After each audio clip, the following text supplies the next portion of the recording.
Hi, it's Therese from Lostinpaper and I'm here for Altenew, and it's the July 2017 Inspiration Challenge, and the focus is on this red rose, and it's I decided to use the Amazing You stamp set because I haven't used this set a lot, and I thought that these buds, you could use any flowers, and it did take me a while to choose which Altenew flowers I did want to use for this challenge. But I thought these Amazing You buds would be just perfect because I wanted to do some colouring with my alcohol markers, the artist markers, and just share a couple of tips with you today.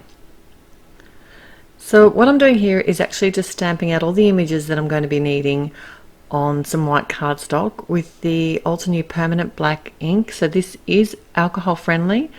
If you don't have this particular ink, then you could easily use your favourite, like Memento Tuxedo Black. There's a few different ones out there on the market, and they work well with alcohol markers, and they will work with your artist markers as well.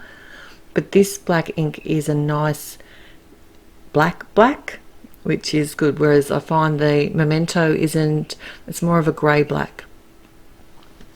Okay, the colours that I'm using today are off to the side, and they are in the family groups that you can buy the inks in.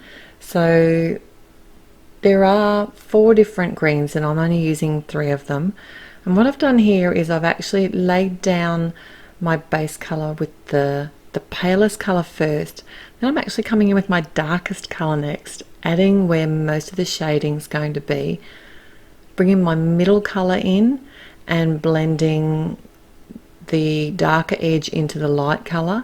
And then with my light colour, I find it works best if I actually blend all the way over top again. It just helps get rid of any sharp edges, because there is, the colours I've chosen, there is a big difference like between the dark and the light. You can see where the shading is, and I don't mind that, and I really like the way it looks when you come in with the lightest one over top at the end. It kind of gives it sort of it's almost like using the colourless blender and removing colour, but what it does in the meantime is it actually helps blend the colours together.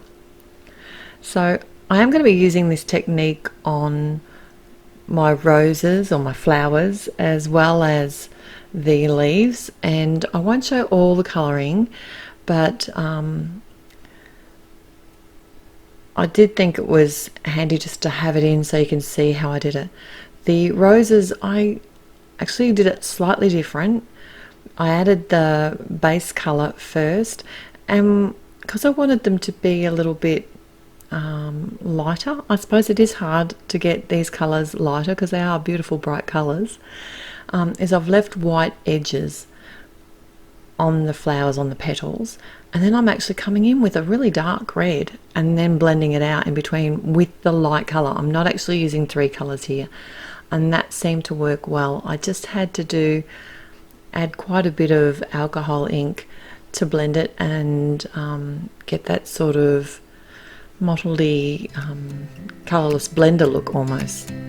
Alright, so I'll just leave you with the rest of the colouring now, and I'll be back very soon when all of that is done.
So I'm nearly finished the colouring now, and I did decide to fussy cut all these out. I thought I had the dies for this set. I wish I had the dies for this set.